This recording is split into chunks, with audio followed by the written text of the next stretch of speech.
In May of 1940, a man named William S. Knudsen, then 61 years of age, found himself in a conference room within the Pentagon, facing a gathering of Army generals whose expressions conveyed profound skepticism. This Danish immigrant, who had ascended from the humble beginnings of a bicycle mechanic to the esteemed presidency of General Motors, had just delivered a declaration that seemed utterly fantastical. He confidently assured these military leaders that he possessed the capability to manufacture tanks with the same prodigious efficiency that Detroit produced Chevrolets, envisioning thousands of these armored vehicles streaming off assembly lines at a pace that would defy belief. The very notion struck his audience as preposterous. A ripple of disbelieving glances passed among the generals, with one even openly chuckling at the audacious claim. To contextualize, America's entire tank production for the year 1940 had amounted to a paltry 331 units. Knudsen, however, was proposing the output of hundreds of tanks each month from civilian automobile factories, operated by individuals who had never before laid eyes upon a military vehicle. Yet, Knudsen was far from bluffing. For 3 decades, he had meticulously mastered a concept that the military had never even contemplated applying to the theater of war: the revolutionary production philosophy pioneered by Henry Ford. While European nations meticulously crafted tanks akin to medieval artisans forging swords, creating each unit with painstaking, individualized care, Knudsen perceived them as merely another consumer product ripe for the efficiencies of mass production. Stay with us and watch the end of the video. We will be grateful for your like and subscription. The Model T automobile had imparted to him a fundamental truth: complexity dissolves when meticulously segmented into simple, endlessly repeatable operations. A tank, in Knudsen's industrialist view, was not some arcane weapon of war, but a straightforward assembly of steel, rivets, an engine, and tracks. If the nation could produce 15,000 automobiles daily across its vast industrial landscape, then, by logical extension, it could certainly construct 500 tanks. The arithmetic, to him, was undeniably simple. The actual execution, however, promised to be a formidable challenge. The Army's Ordnance Department, steeped in its traditional methodologies, vehemently opposed every facet of this radical proposition. Their engineers had dedicated decades to perfecting tanks through the laborious process of small-batch, custom manufacturing. Each M2 medium tank, for instance, necessitated the expertise of highly skilled machinists, meticulously working from intricate blueprints, hand-fitting components, and treating every single vehicle as a unique, singular creation. Production inevitably crawled at a glacial pace because such an exacting level of craftsmanship inherently demanded considerable time. Knudsen's audacious proposal, therefore, was perceived as a profound insult to their entire established philosophy. He aimed to de-skill the manufacturing process, to dissect it into idiot-proof stages, to employ anyone off the street, and to churn out identical machines with relentless uniformity. To the ordnance officers, this was not a vision of enhanced efficiency. It was nothing short of industrial barbarism. One colonel, in a memorable outburst, derided it as the automotive industry's arrogance, thinking war is just another product line. Knudsen, however, had encountered worse criticisms in his distinguished career. As far back as 1913, Henry Ford's competitors had leveled similar accusations regarding the nascent assembly lines for automobiles. Ford, of course, had subsequently obliterated their market share. Now, Knudsen was staking America's very survival on the application of that same ruthless industrial logic to the production of armored vehicles. He had already undertaken the preliminary calculations, revealing that Detroit possessed 4.5 million square feet of dormant factory space, a direct consequence of the Great Depression. The necessary machine tools were readily available, and a vast workforce, rendered unemployed and desperate, stood ready for engagement. The only missing components were official authorization and a tank design sufficiently simplified for mass production. When the specifications for Britain's new M3 medium tank arrived in July 1940, Knudsen immediately recognized his monumental opportunity. The Army's initial request was for 1,000 units. Knudsen, with characteristic foresight, quietly instructed his engineers to prepare for an order of 10,000. President Roosevelt, on May 28, 1940, granted him the necessary authority, establishing the National Defense Advisory Commission and appointing Knudsen as its director of industrial production. He accepted no salary and held no official military rank, yet he wielded unlimited power to retool America's manufacturing capabilities for the impending global conflict. Knudsen departed the White House meeting and immediately contacted Detroit. Within 90 days, Chrysler's tank arsenal was slated to break ground. He set a target that even his own engineers found unnerving: 1 tank every hour within 2 years. This was not merely a goal, it was an unequivocal demand. American industry, he declared, would either achieve this seemingly impossible feat, or the Nazi regime would prove unstoppable. There was no conceivable middle ground. The race had commenced, and Knudsen had just pledged to win it utilizing civilians who, at that precise moment, had no idea what a tank even looked like. The attack on Pearl Harbor on December 8, 1941, irrevocably altered the landscape overnight. Knudsen's previously theoretical production plans instantly transformed into America's sole lifeline. The telephone lines at the War Production Board buzzed incessantly as factory managers across Michigan, Ohio, and Pennsylvania received identical, urgent directives. Cease production of whatever you are currently manufacturing and commence building tanks immediately. The Cadillac plant in Detroit, which had been accustomed to stamping luxury car fenders, was now abruptly expected to forge tank turrets. Fisher Body, renowned for its sleek automobile curves, received blueprints for armored hulls. No one had ever undertaken such a radical conversion before. There existed no manual titled, "How to Convert Your Buick Factory into an Armory in 3 Weeks." They were, quite literally, inventing the entire process as they went along. While formidable German panzers rolled inexorably across North Africa and resilient Soviet T-34s were consumed by fire on Ukrainian fields, the scene at the Chrysler Tank Arsenal in Warren, Michigan, during January 1942, resembled less a model of precision manufacturing and more a state of controlled pandemonium. Workers reported to buildings where the concrete on the factory floor was still in the process of curing. The assembly line itself existed only as chalk marks drawn directly onto the bare ground.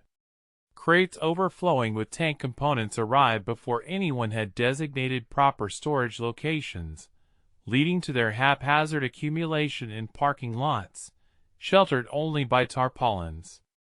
Forklifts maneuvered precariously between construction crews, who were still in the midst of installing overhead cranes. The inaugural M3 Lee medium tanks assembled there in April 1942 were, for all intents and purposes, hand-built, with each vehicle requiring 2 weeks to complete, a pace even slower than the craftsman approach Knudsen had vowed to supersede. Engineers stood directly on the factory floor, literally redrawing blueprints in real time as they discovered that tolerances that functioned perfectly in prototypes utterly failed when applied at industrial scale. Training the vast new workforce emerged as an unanticipated nightmare. While retooling a physical building could be accomplished in a matter of months, the challenge of transforming a recently laid-off restaurant cook into an individual capable of welding armor plate designed to withstand armor-piercing rounds was immense. The traditional approach, involving apprenticeships spanning several years, was an utterly impossible luxury. Knudsen's shrewd training director, a former Ford efficiency expert named Carl Bailey, devised a radical, streamlined solution. They meticulously dissected the complex skill of welding into precisely 17 specific techniques absolutely essential for tank production, nothing more. A recruit was not expected to become a master welder. Instead, they learned to execute one perfect weld in one very specific location, repeating the singular action for 10 hours each day. It was the assembly line philosophy rigorously applied to human beings. Critics denounced it as dehumanizing, but Bailey adamantly maintained it was the only viable method to produce 1,000 tanks per month with workers who, just 3 weeks prior, had never even held a welding torch. The material bottlenecks nearly choked off production before it could even properly begin. Armor plate, in particular, constituted the most critical constraint. Only a handful of American steel mills possessed the massive rolling capacity required to produce the thick, hardened steel essential for tank hulls, and these facilities were already severely backlogged supplying the nation's shipyards. In February 1942, Knudsen personally journeyed to Bethlehem Steel's plant in Pennsylvania and presented an offer that their CEO found impossible to decline: government financing for a brand new plate mill that would triple their output, but with the stringent condition that the first production run be delivered to Detroit within 90 days. They achieved this remarkable feat in 87 days. Meanwhile, the acute shortage compelled engineers to adopt innovative, often unconventional solutions. The M3's riveted construction, which traditionalists had fiercely advocated for, suddenly became a significant liability. Rivets consumed valuable time and necessitated pre-drilled holes with exacting precision tolerances. Welding, while faster, demanded a higher degree of skill. The pragmatic compromise involved accelerating welding training, simplifying the joint designs, and accepting a 15% reject rate that dedicated quality control teams would diligently identify and rectify. By March 1942, the Chrysler line finally began to establish a steady rhythm, producing 4 M3 Lees per day. While still far from Knudsen's ambitious vision, it represented crucial forward momentum. Then, the Army once again altered everything. They now demanded the new M4 Sherman tank instead. This was a superior design, but it possessed entirely different production requirements. Every jig, every tool, and every training program meticulously developed around the M3 instantly became obsolete. Knudsen, however, did not waver. He had anticipated such exigencies. War, he understood, does not accommodate perfect conditions. One must adapt or face defeat.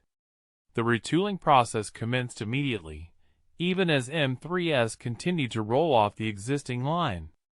2 distinct assembly lines, 2 different tank types, operating within a single factory, with absolutely zero margin for error. This was the stark reality of industrial warfare, American style. The M4 Sherman, which first appeared on blueprint paper in August 1941, was a 30-ton mechanical nightmare from the perspective of mass production. It comprised approximately 8,000 individual parts, not accounting for the 50,000 rivets utilized in some variants. The Wright R-975 radial aircraft engine alone contained 847 separate components.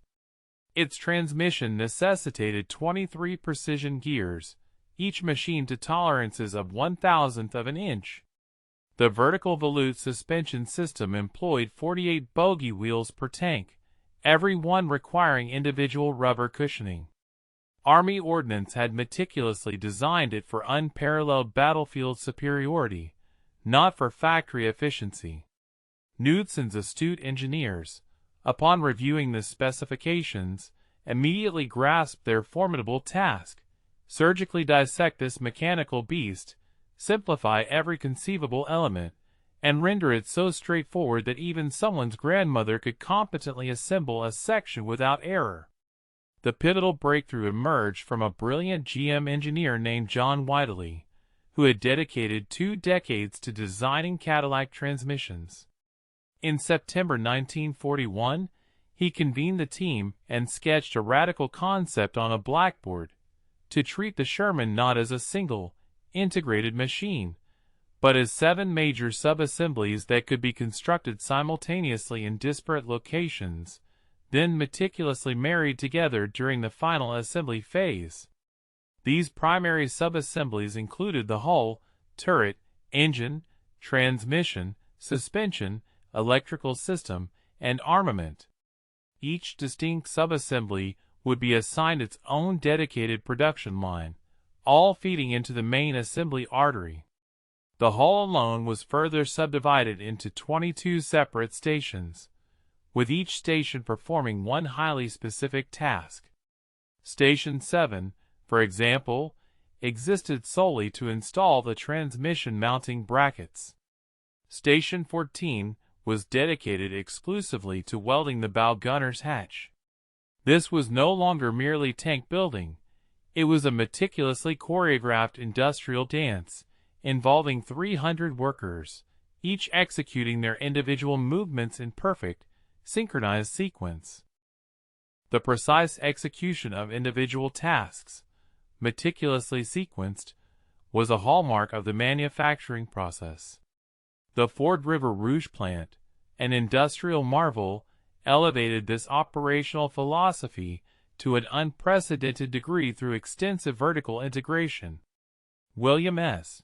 Knudsen, an astute observer, had witnessed Henry Ford's vision realized: a colossal factory where raw iron ore entered one end and fully assembled automobiles emerged from the other. This principle was now to be rigorously applied to the production of armored vehicles. At the sprawling Rouge plant, crude steel was first fed into its immense blast furnaces, subsequently rolled into formidable armor plating within its own dedicated mill, then precisely cut to specifications in the stamping facility, before being expertly welded into robust hulls in Building B. These hulls were then seamlessly paired with engines sourced from Building C, culminating in completed tanks that rolled off the assembly line a mere 48 hours after the initial steel had been molten. Every single component of the Sherman tank, with the notable exception of its main gun, was fabricated entirely on-site. This unparalleled integration provided an immediate advantage. Should a design flaw manifest, it could be rectified at the steel mill and the necessary correction observed on finished tanks within a mere 2 days, a stark contrast to the weeks of delay typically incurred when relying on external suppliers. The relentless pursuit of speed transcended mere swift movement. It encompassed the systematic eradication of every conceivable delay within the production chain. A particular challenge arose with the tank's turret. Early designs mandated a massive casting, a singular, monolithic piece of formed steel weighing an imposing 3 tons. Only a handful of specialized foundries across America possessed the capability to pour castings of such colossal dimensions, and the associated reject rate proved brutally high. Nearly 40% of these intricate turret castings failed stringent quality inspections, primarily due to the presence of internal air pockets or the development of cracks during the critical cooling phase. Each such failure represented not only the costly remelting of tons of steel, but also an infuriating 2-week setback in the production schedule. Please stay with us and watch the end of the video. We will be grateful for your like and subscription. Ultimately, Pacific Car and Foundry, located in Seattle, devised an ingenious solution by developing a welded turret design. This innovative approach utilized multiple flat plates instead of attempting to cast one complex, singular piece. While admittedly heavier and perhaps less aesthetically elegant, a characteristic that initially drew the ire of ordnance officers who disdained it on principle, its undeniable efficacy and, more critically, its dramatic impact on production yield, which soared to an impressive 94%, proved its worth. Knudsen, recognizing the imperative of rapid deployment, immediately sanctioned this modification, overriding the objections from the Army. His unwavering standard was clear: tanks on a battlefield, actively engaged in combat, were infinitely preferable to theoretically perfect tanks confined to a drawing board. Standardization swiftly became an almost sacred tenet, as a multitude of factories commenced production of the Sherman tank. Prominent manufacturers such as Chrysler, Fisher, Ford, Federal Machine, Pacific Car, Press Steel, and Baldwin Locomotive each initially harbored desires to implement their own perceived improvements to the design. Chrysler, for instance, believed its transmission superior, while Fisher advocated for an alternative engine mount. Knudsen, however, decisively and brutally suppressed such individualistic inclinations. His mandate was unequivocal: every single factory would construct identical Shermans, adhering to identical specifications, utilizing identical tooling, and employing identical manufacturing processes. The paramount importance of interchangeability meant that parts had to fit perfectly across every tank, irrespective of its manufacturing origin. A transmission fabricated in Detroit, for example, had to seamlessly integrate into a hull produced in Chicago. This stringent requirement was not born of engineering vanity, but rather from the cold, hard realities of battlefield logistics. When a Sherman tank threw a track in the unforgiving terrain of North Africa, the beleaguered repair crew simply did not possess the luxury of time to ascertain its factory of origin before selecting replacement components. Standardization, therefore, translated directly into operational efficiency. A tank damaged on a Monday could realistically be restored to fighting condition by Tuesday. Conversely, any deviation or variety in design or parts meant a potentially fatal delay. The vast influx of workers streaming through factory gates in early 1942 bore little resemblance to the highly skilled precision machinists that Army brass had initially envisioned for tank production. Consider Anna Kowalski, who just 2 weeks prior had been serving coffee in a Detroit diner, and now found herself expertly welding hull plates on Chrysler's assembly line. James Washington, a 58-year-old sharecropper from Alabama, whose most complex operational experience had been guiding a mule plow, was now tasked with installing intricate transmission assemblies. Margaret Chin, a woman barely 5 feet tall, navigated the confined spaces of turret compartments to meticulously wire electrical systems, accessing areas that engineers had presumptuously assumed only smaller men could reach. By mid-1942, over 40,000 individuals were engaged in Sherman production across multiple plants, and astonishingly, approximately 65% of them possessed absolutely no prior manufacturing experience. Knudsen, with his prescient understanding, had anticipated this very scenario. He understood that wars are not won by passively awaiting the emergence of a skilled workforce. Rather, one must actively cultivate such a workforce from whoever is available. The training system meticulously designed by Bailey was brutally efficient precisely because it jettisoned the antiquated notion of creating broadly skilled craftsmen. On her inaugural day, Anna was not burdened with comprehensive welding theory, complex metallurgy, or the nuanced proper torch angles for 8 different materials. Her instruction was laser-focused. She learned one specific weld, the critical vertical seam where the hull side meets the hull bottom on the M4A3 variant. That was her entire curriculum.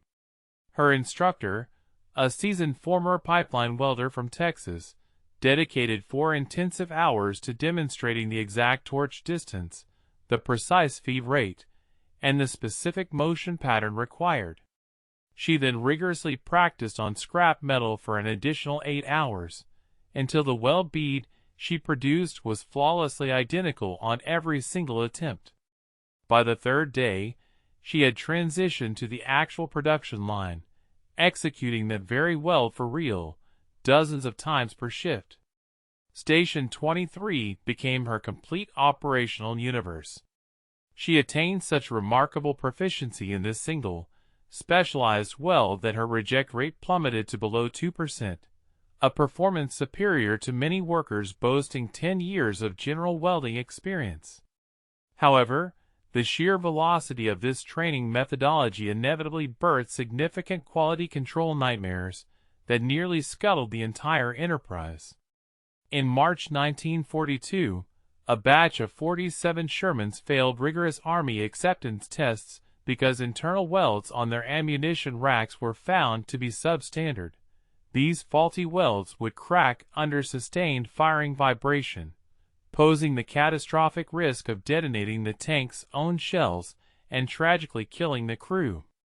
Inspectors meticulously traced the root of the problem to a particular training class where the instructor, overwhelmed by a cohort of 200 new recruits, had regrettably cut corners on teaching the crucial aspect of proper penetration depth. These inadequately trained workers had been producing defective welds for 2 weeks before the issue was finally detected. Consequently, every tank they had touched had to be pulled from the line, meticulously disassembled, rewelded, and then painstakingly reinspected. This significant delay cost 11 precious days of production. Knudsen's resolute response was not to decelerate the training process. Instead, he mandated the addition of more inspection stations. Every 7th Sherman tank was subjected to complete disassembly by dedicated quality control teams, who meticulously scrutinized every single weld, every bolt, and every tolerance. This process was undeniably brutal and seemingly wasteful. Yet, it proved immensely effective in catching critical problems before any tanks could reach the battlefields, ensuring the safety and reliability of the equipment. The factories operated with relentless intensity, running 3 shifts, 24 hours a day, 7 days a week. The night shift, spanning from 11 p.m. to 7 a.m., was universally acknowledged as the most arduous. Workers grimly dubbed it the zombie shift, because the human body never truly adjusted to its demands. Our biological instincts are fundamentally designed for sleep during these hours, and fighting against them took a heavy toll. Productivity consistently dropped by 15% on night shifts, and tragically, injury rates doubled.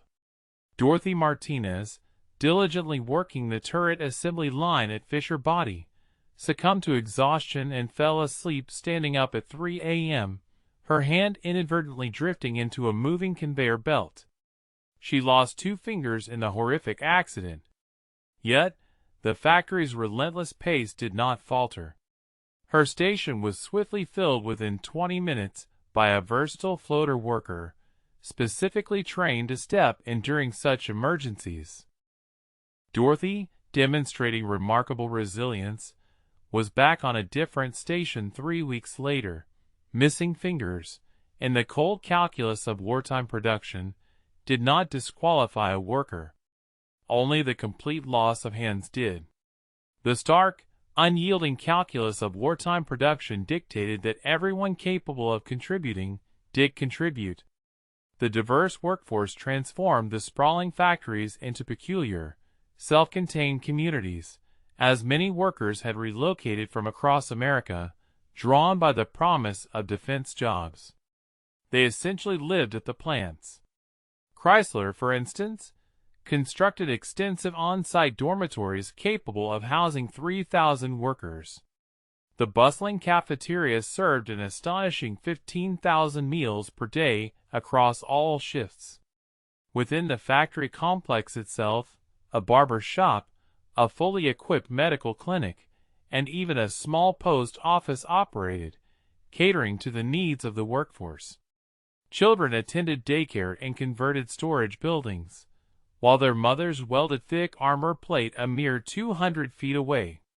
The conventional boundary between civilian life and the all-consuming demands of war production completely dissolved. Workers ate where they toiled, slept in close proximity to their workplaces, and their closest companions were the individuals who shared their station on the line. When the factory's public address system boomed with announcements of Allied victories in North Africa during lunch breaks, the resounding cheers reverberated off the steel rafters. Every worker understood, with profound clarity, that those were their tanks, their collective effort, winning those pivotal battles. Each Sherman rolling off the line carried within its steel shell a fragment of 40,000 individual stories, the vast majority of which would, regrettably, never be fully told. April 12, 1943, marked the momentous occasion when Knudsen's seemingly impossible promise became a tangible reality. At the Grand Blanc Tank Arsenal, an immense complex sprawling across 113 acres of what was once Michigan farmland, Sherman Tank No. 1000 gracefully rolled off the assembly line at precisely 2:47 p.m., a mere 55 minutes after Sherman 999 had preceded it. The plant had finally achieved the synchronized rhythm that Knudsen had so boldly envisioned 3 years prior, a vision that had initially drawn laughter and skepticism from high-ranking generals. A complete M4A3 Sherman medium tank, fully assembled, every system rigorously tested, and unequivocally ready for combat, was now emerging from final inspection every 55 to 60 minutes, hour after hour, shift after relentless shift. In stark contrast, the Germans were producing approximately 500 tanks per month across their entire industrial capacity. The Grand Blanc plant, operating alone, was now matching that formidable number. And crucially, it was not the only factory engaged in Sherman production. Walking along the Grand Blanc line during its peak production phase felt akin to witnessing an industrial ballet, albeit one choreographed by a brilliant, perhaps mad, visionary. The main assembly line itself stretched for nearly half a mile. Overhead conveyors silently transported major components, hulls, turrets, engines, with breathtaking, perfect synchronization. Every 6.5 feet of movement on the line represented 1 minute of intense production time.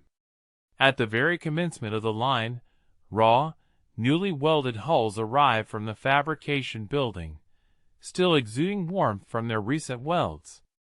Workers at Station 1 were allotted precisely 55 seconds to securely bolt the transmission mounting frame before the hull inexorably moved to Station 2. There was no frantic rushing. Rushing inevitably led to costly mistakes. Instead, every single motion was meticulously optimized, down to the specific hand used to grasp each individual bolt.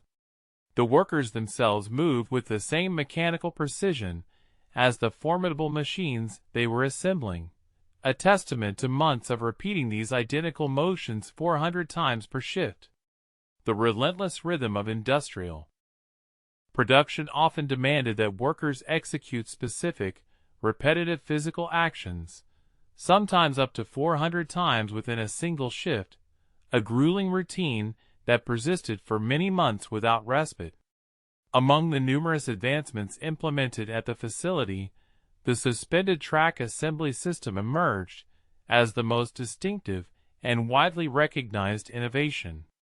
Conventional methods of tank fabrication necessitated that laborers physically hoist and maneuver cumbersome track sections into place, an exceedingly arduous task that not only significantly impeded the overall pace of production, but also frequently resulted in severe back injuries among the workforce.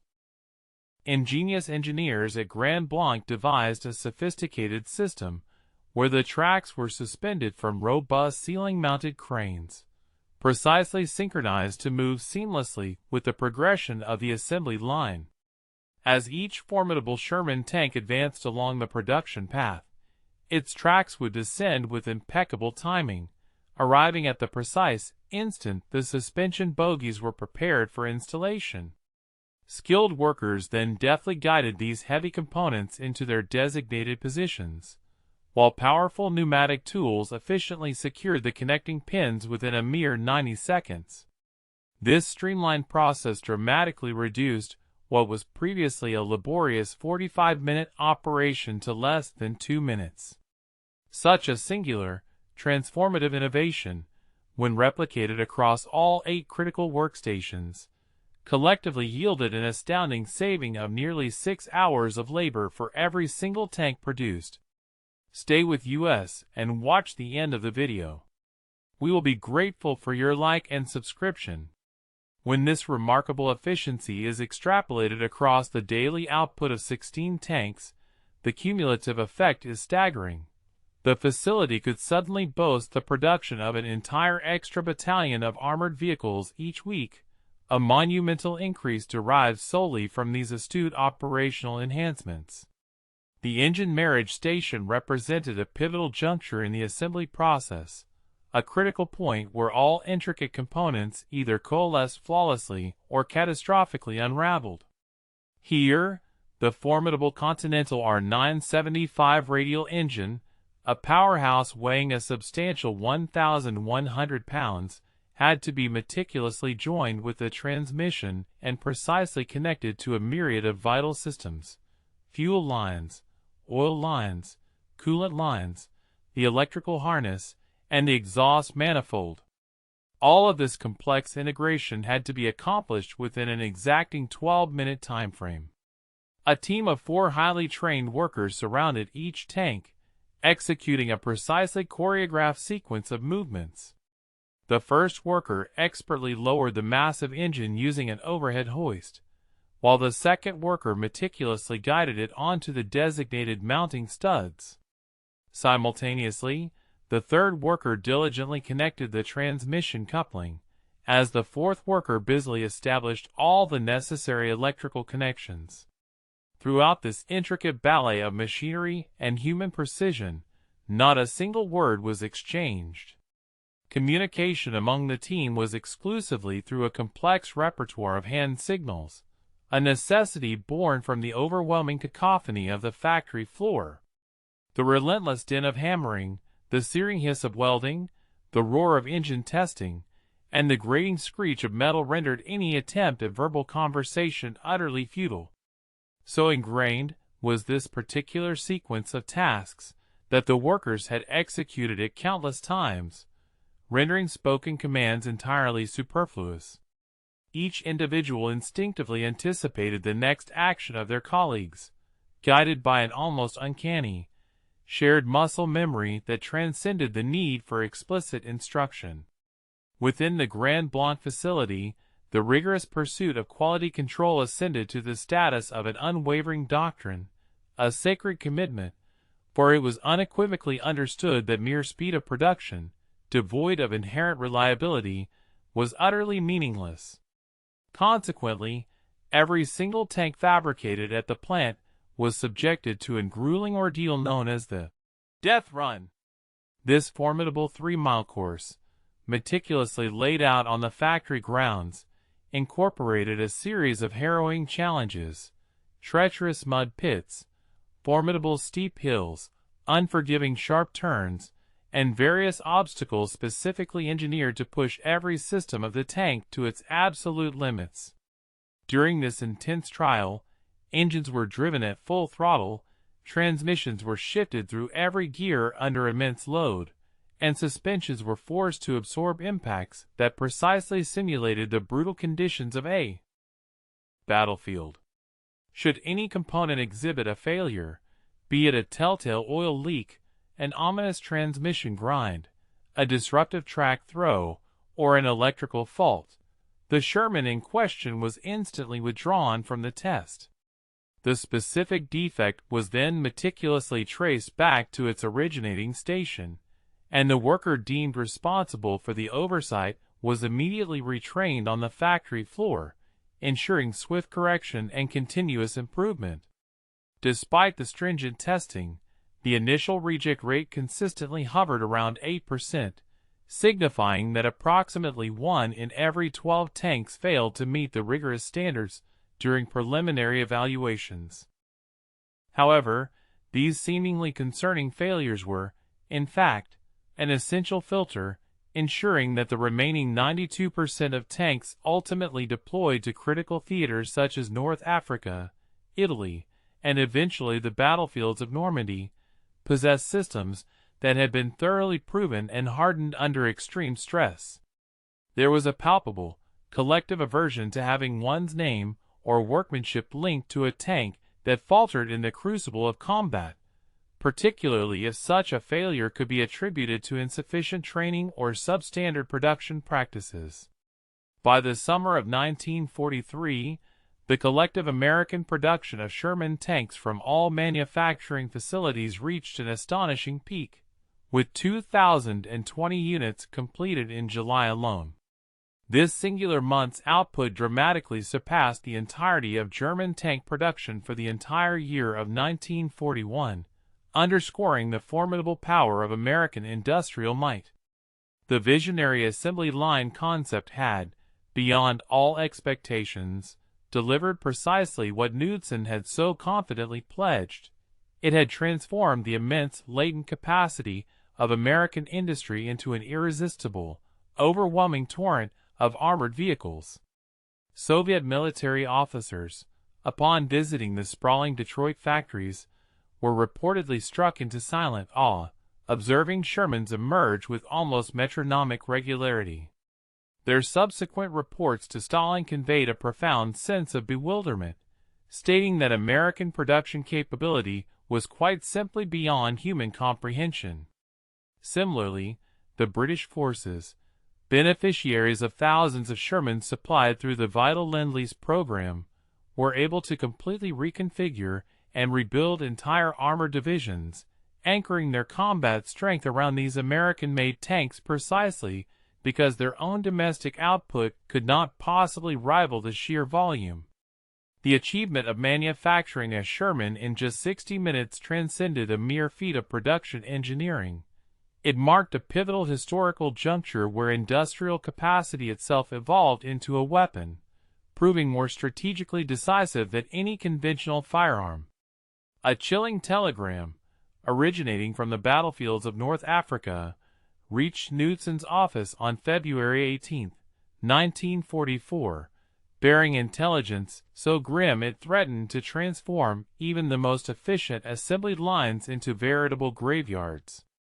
Reports from American tank crews detailed catastrophic failures whenever they engaged the formidable German Panthers and Tigers.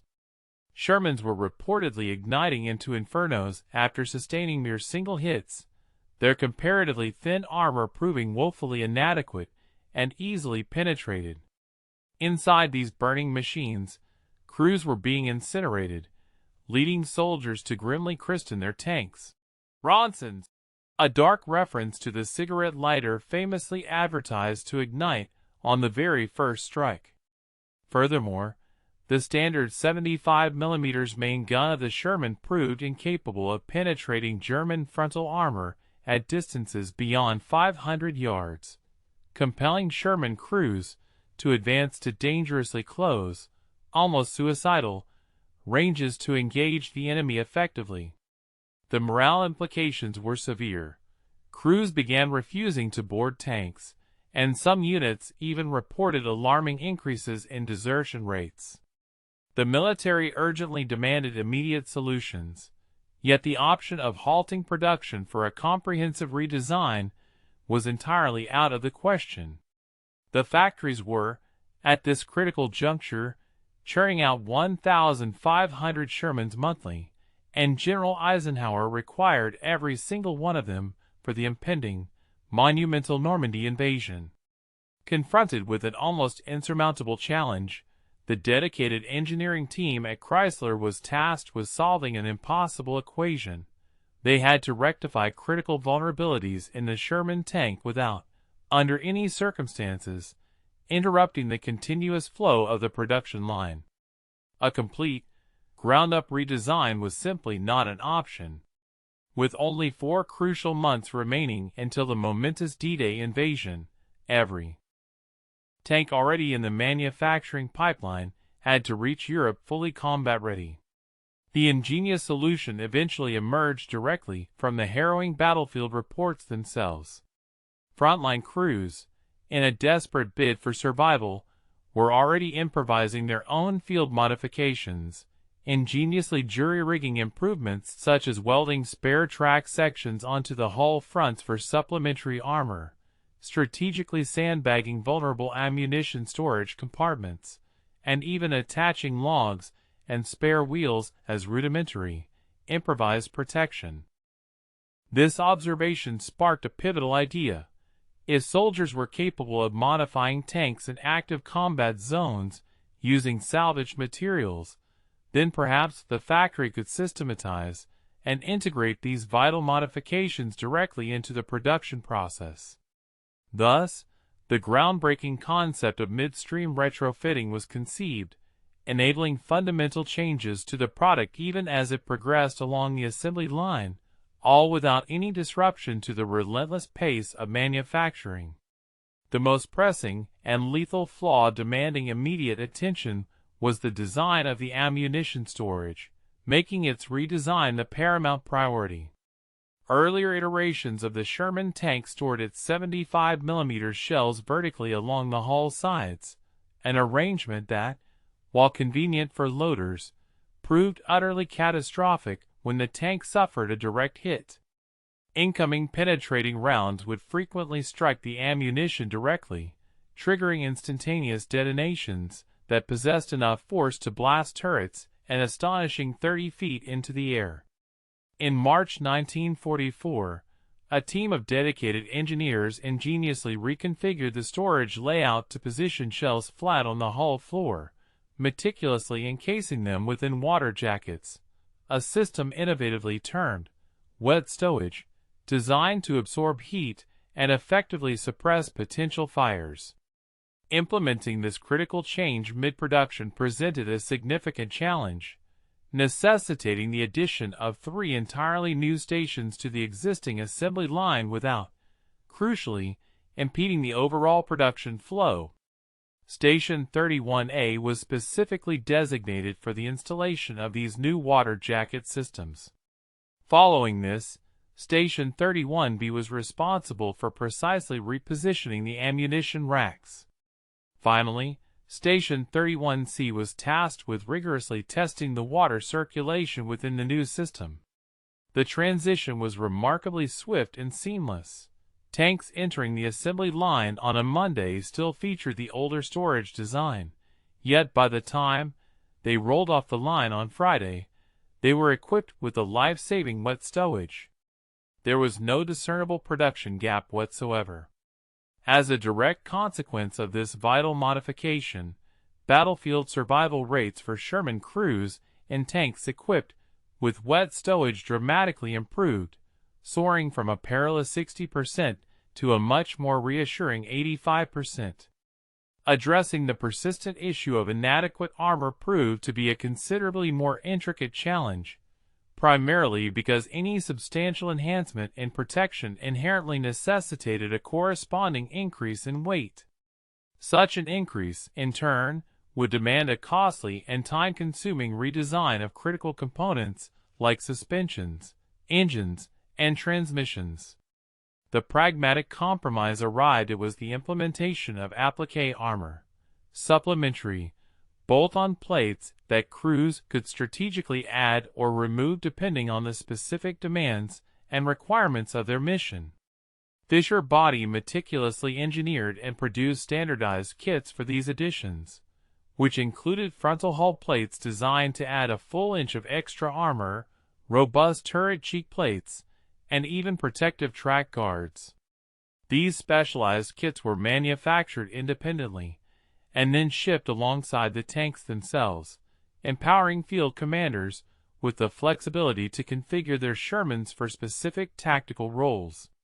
For instance, Tanks designated to lead direct assaults could be outfitted with maximum armor for enhanced survivability, while swift exploitation units could opt to keep weight minimized to prioritize speed and maneuverability. While perhaps not the most elegant solution, it undeniably proved effective.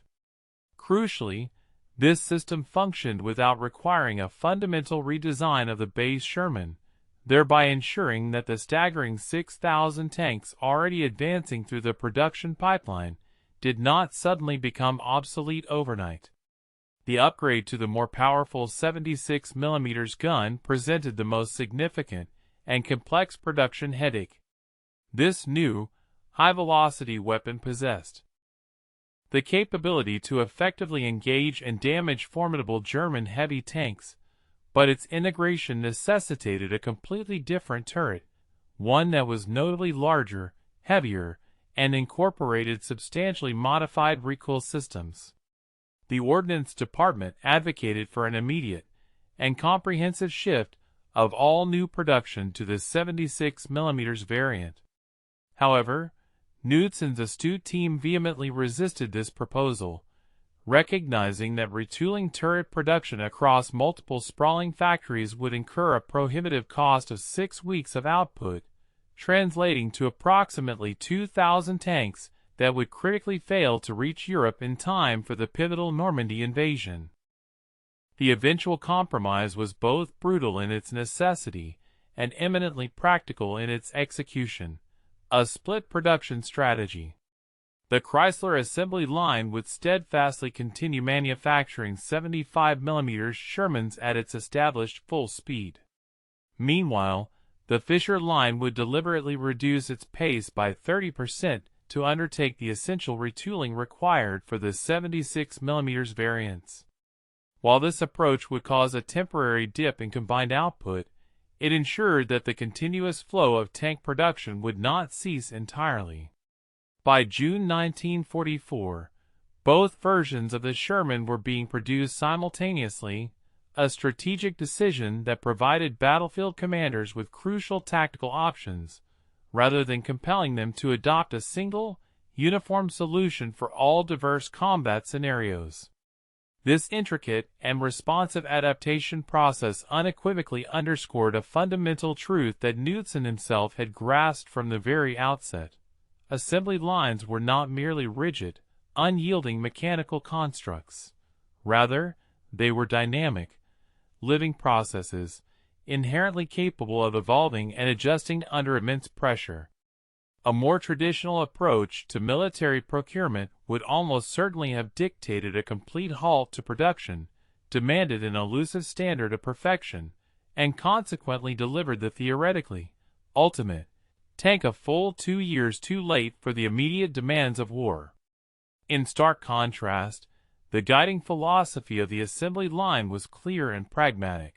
Keep building, address problems incrementally as they arise, and place unwavering trust in the principle that sheer volume generates strategic opportunities that an unattainable perfection never could. While a Sherman tank, even one equipped with wet stowage and applique armor, might not have been inherently superior to a formidable Panther in a direct, one-on-one engagement, the strategic reality was undeniable. 5 Shermans arriving on the front lines this month decisively outweighed the theoretical advantage of a single, perfect, tank that might never arrive. Thus, the production line relentlessly continued its vital operations. The necessary modifications and improvements flowed ceaselessly. And, most significantly, the tanks unfailingly reached the soldiers who desperately needed them to wage war. In the unforgiving crucible of wartime, this became the singular, overriding metric that truly mattered, not the elusive pursuit of perfection, but the undeniable, life-saving reality of presence. The overarching principle of presence, not perfection, ultimately dictated the outcome of armored engagements in World War II.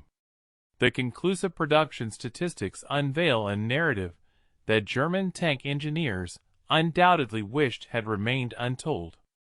Between the early months of 1942 and the midpoint of 1945, American manufacturing facilities rolled out an astonishing 49,234 Sherman tanks. It is imperative to contemplate this figure deliberately, for it vividly illustrates the monumental industrial chasm that unequivocally determined the course of armored warfare during the global conflict. In stark contrast, Germany managed to construct approximately 6,000 Panthers, their premier medium tank, which boasted technical specifications largely superior to the Shermans across almost every metric. Furthermore, they produced roughly 1,350 of the formidable Tigers, terrifying behemoths capable of obliterating Shermans at distances where any retaliatory fire from the American vehicles proved utterly futile. Theoretically, German engineering prowess reigned supreme. Yet, on the actual battlefields, this technological excellence was effectively submerged beneath an overwhelming deluge of American production. For every Panther that met its destruction, a relentless tide of 3 additional Shermans invariably emerged to take its place. The cold, impartial logic of mathematics holds little regard for individual quality when the sheer volume of units reaches truly biblical proportions. The Soviet Union's contribution provides a pivotal perspective to this narrative. The T-34, widely regarded as arguably the most effective tank design of the entire war, saw an astonishing production of roughly 84,000 units. When combined, the armored vehicle output from American and Soviet factories collectively amounted to approximately 180,000 tanks. Conversely, the Axis powers, Germany, Italy, and Japan, jointly managed to produce only about 50,000. This meant the Axis nations were simultaneously engaged in a devastating three-front war against adversaries, manufacturing tanks at nearly 4 times their combined rate, a truly insurmountable challenge. Stay with us and watch the end of the video. We will be grateful for your like and subscription. German tank crews frequently recounted the harrowing psychological impact of destroying 5, 6, or even 7 Shermans in a single engagement, experiencing a fleeting sensation of victory only to witness 10 more cresting the next ridge behind them. This tactical superiority, while impressive in isolated instances, became strategically meaningless when the enemy possessed an inexhaustible capacity to absorb losses that the Germans simply could not. Every Sherman that was brewed up or destroyed represented perhaps 2 hours of American production capacity, a negligible cost in the grand scheme.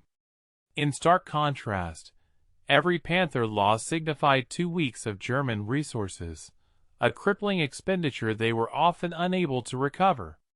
This profound asymmetry in replacement rates utterly dismantled German armor doctrine.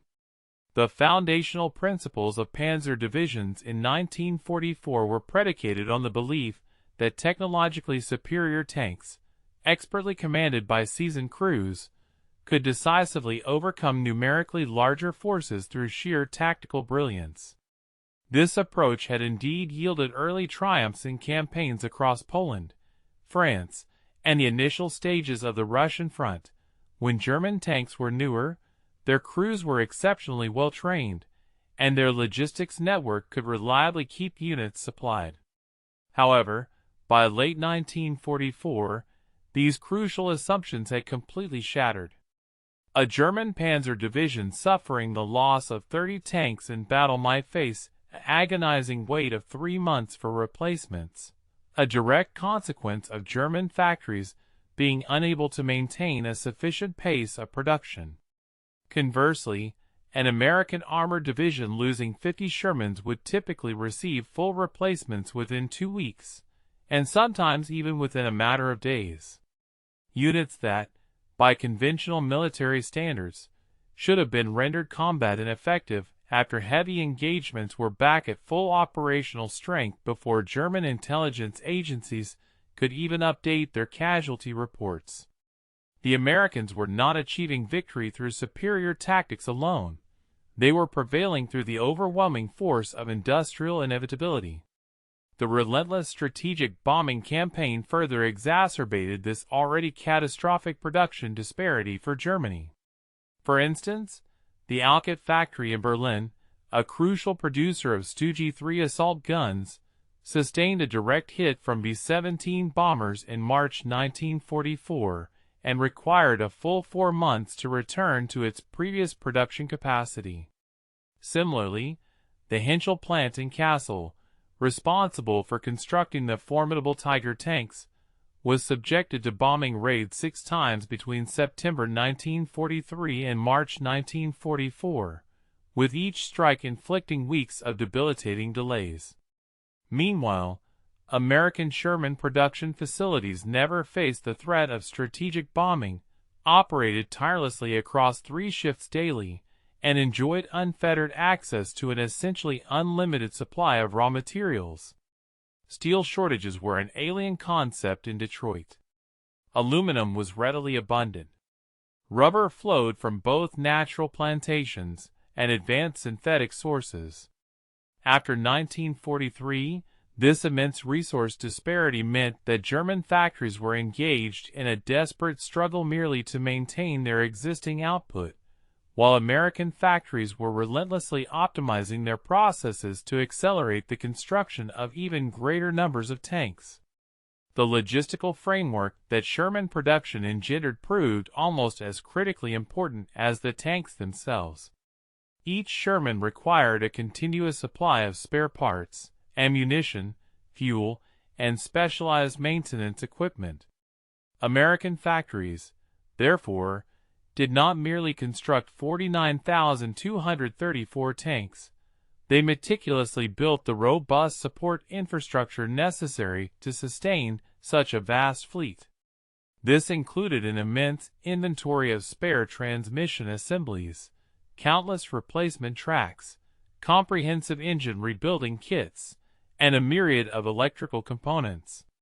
The famed Red Ball Express supply routes, established in France following D-Day, transported an astonishing 12,000 tons of supplies daily, with a significant portion dedicated to Sherman-related logistics. In contrast, German units frequently found themselves compelled to abandon even reparable Panthers due to a crippling deficiency of spare parts or the necessary recovery vehicles. American maintenance battalions, leveraging the power of standardized and interchangeable parts from any factory, could rebuild a damaged Sherman and return it to active service within a remarkable 72 hours. This unwavering emphasis on interchangeable components, a cornerstone of the assembly line, ensured that the entire logistical system operated with the same impressive efficiency as the production line itself. The crews themselves also constituted an integral part of this overwhelming quantity advantage.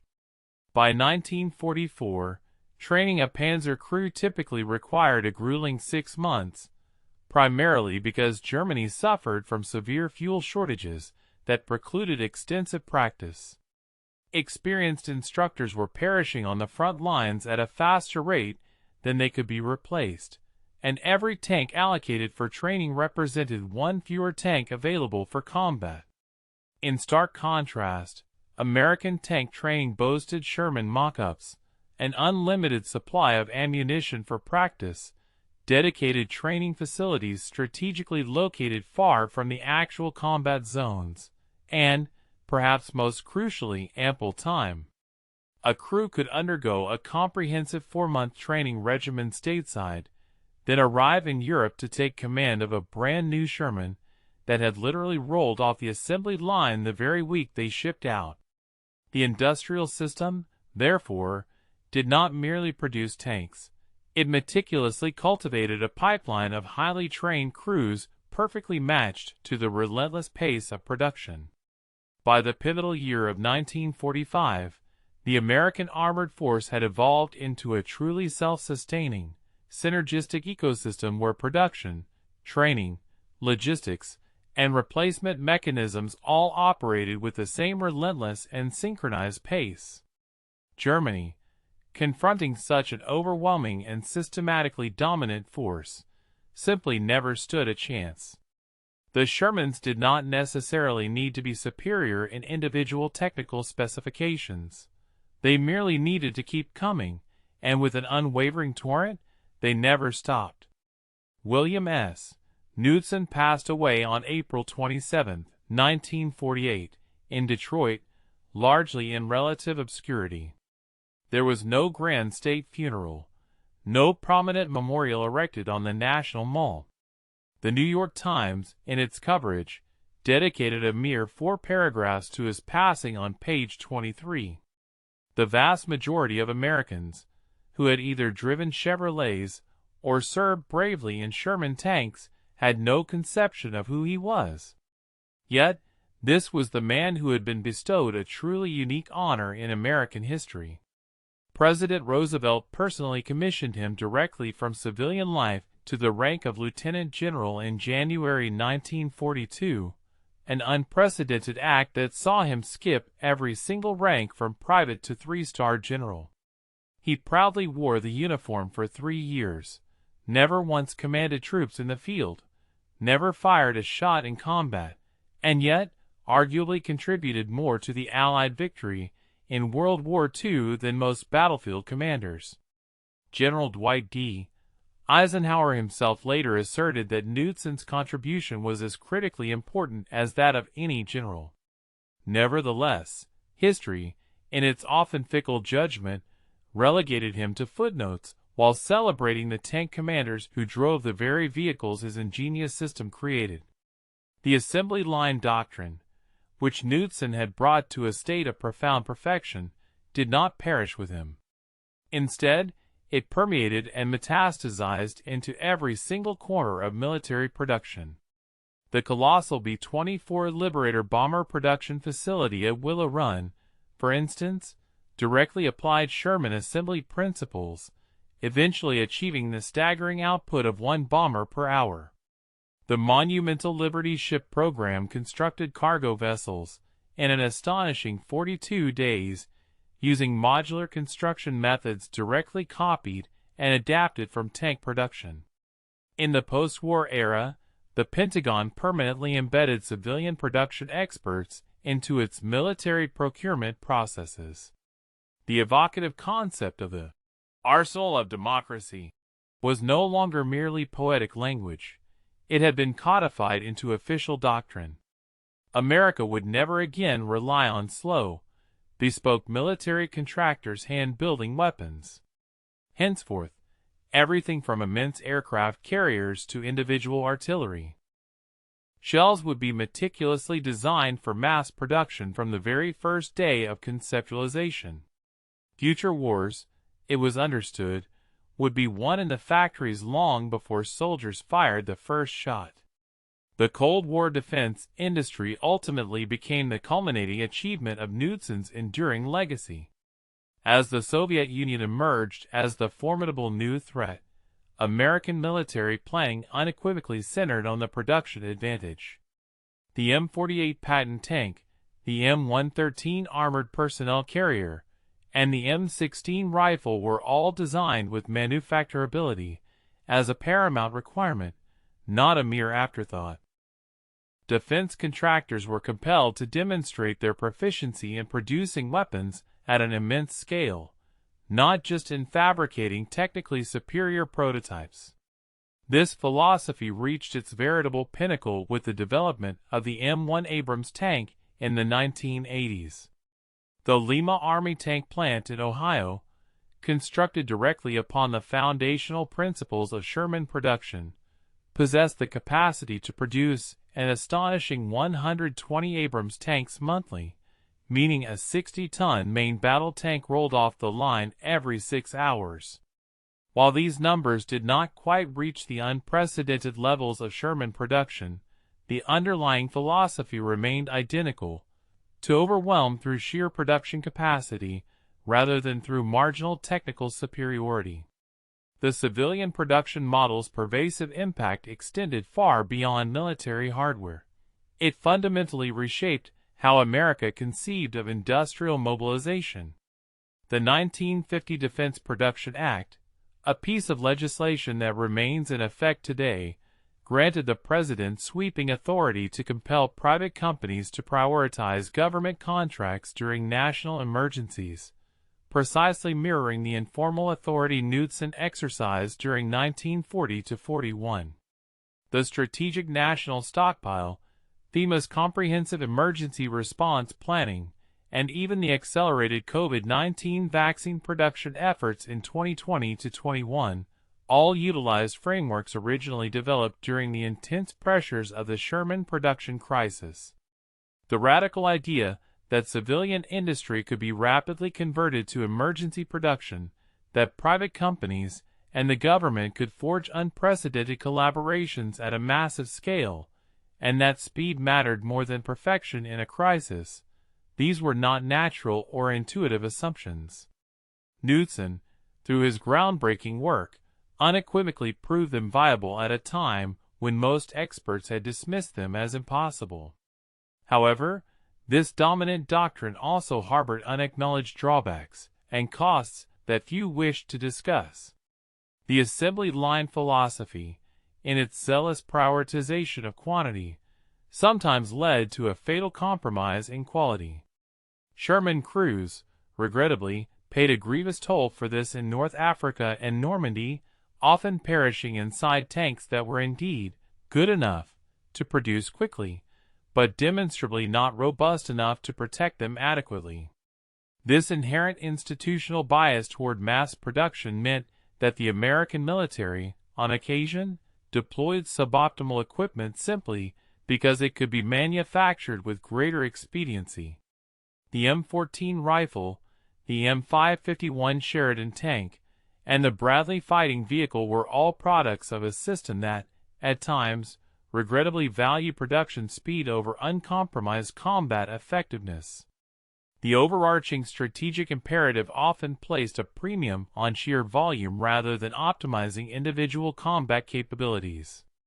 It was within this complex industrial landscape that Knudsen's extraordinary foresight truly shone, as he possessed an unparalleled ability to discern precisely when the numerical superiority of production held greater strategic importance than the refined excellence of individual units. However, the very production framework he meticulously constructed, while undeniably revolutionary, occasionally extended this fundamental philosophy of mass output even into scenarios where the intrinsic quality of the product should undeniably have taken precedence.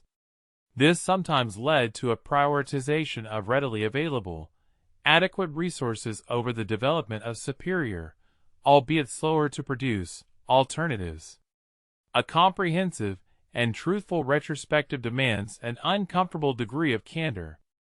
It is an undeniable historical truth, beyond any serious academic contention, that Knudsen's pioneering assembly line philosophy was the decisive factor in securing victory during World War II.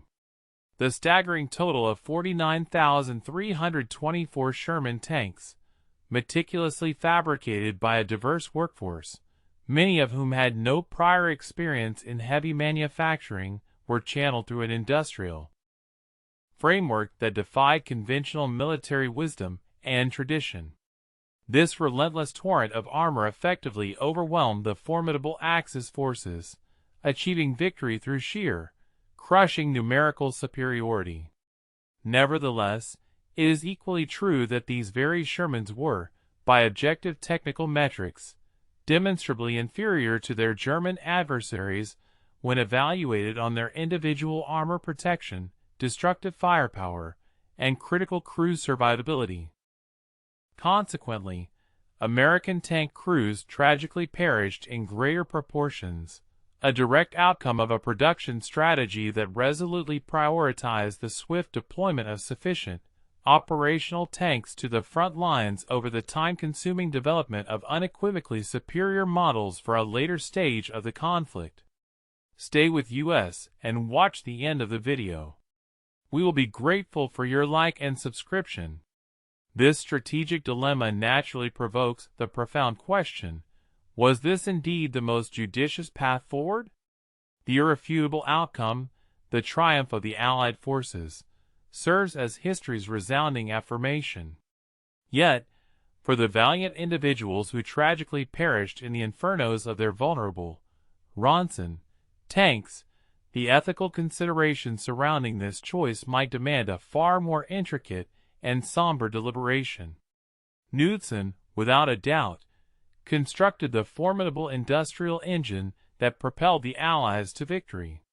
However, whether he constructed the ethically correct engine, one that balanced overwhelming production with optimal protection for its operators, remains a deeply unsettling question that continues to defy a facile or universally accepted resolution.